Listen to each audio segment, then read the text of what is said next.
Assalamualaikum warahmatullahi wabarakatuh. Hari ini Bu Dea akan membahas tentang jenis usaha ekonomi yang dikelola sendiri ataupun kelompok. Anak-anakku, tahukah kamu apa sajakah jenis usaha ekonomi yang dikelola sendiri? Usaha yang dikelola sendiri disebut usaha perorangan.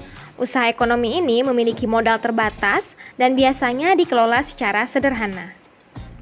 Contoh dari usaha ekonomi perorangan adalah sebagai berikut. Yang pertama adalah usaha pertanian. Sebagian besar usaha pertanian dikelola secara perorangan. Usaha ini memiliki modal terbatas, namun ada juga usaha pertanian yang dilakukan secara besar-besaran. Yang kedua adalah usaha perdagangan.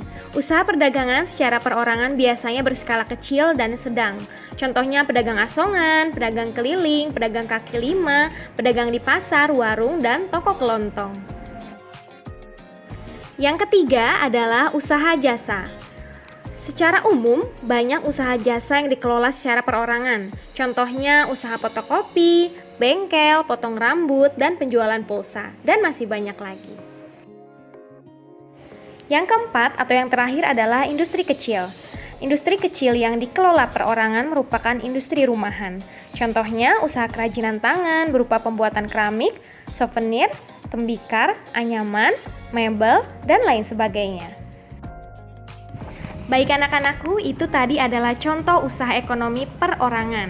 Sekarang kita akan mengetahui tentang usaha ekonomi yang dikelola kelompok. Selanjutnya yaitu jenis usaha ekonomi yang dikelola kelompok.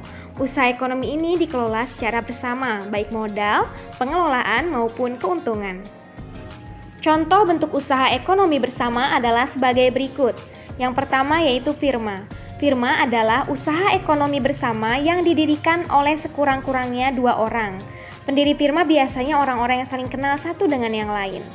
Usaha berbentuk firma biasanya bergerak di bidang layanan konsultasi hukum dan keuangan.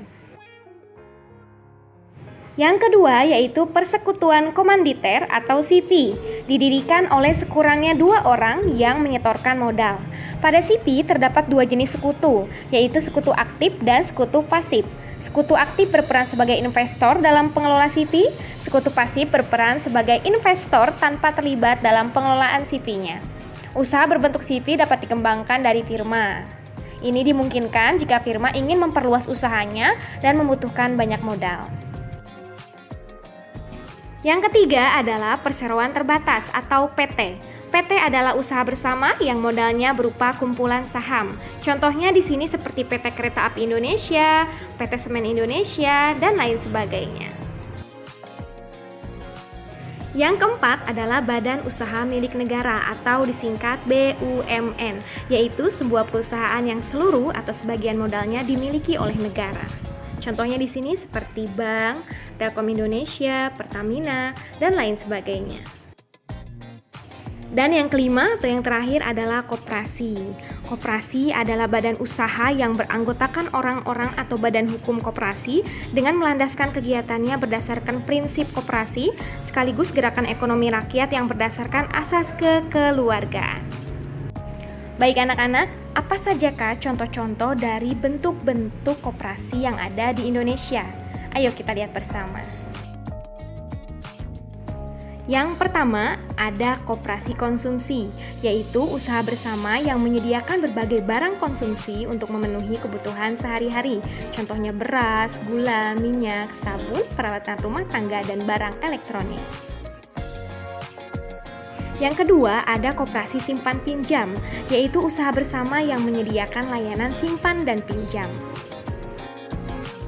Yang ketiga, ada koperasi produksi, yaitu usaha bersama yang menyediakan bahan baku produksi dan menyalurkan hasil produksi anggotanya.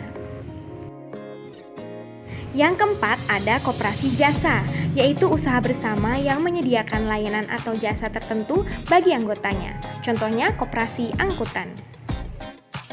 Dan yang kelima atau yang terakhir, koperasi serba usaha, yaitu usaha bersama mengelola berbagai jenis usaha, misalnya penyediaan barang konsumsi, simpan pinjam, penyediaan bahan baku, dan lain sebagainya. Baik anak-anakku, cukup sekian pembelajaran hari ini. Semoga bermanfaat dan mohon maaf apabila ada kesalahan. Tetap semangat dan jaga kesehatan selalu. Wassalamualaikum warahmatullahi wabarakatuh.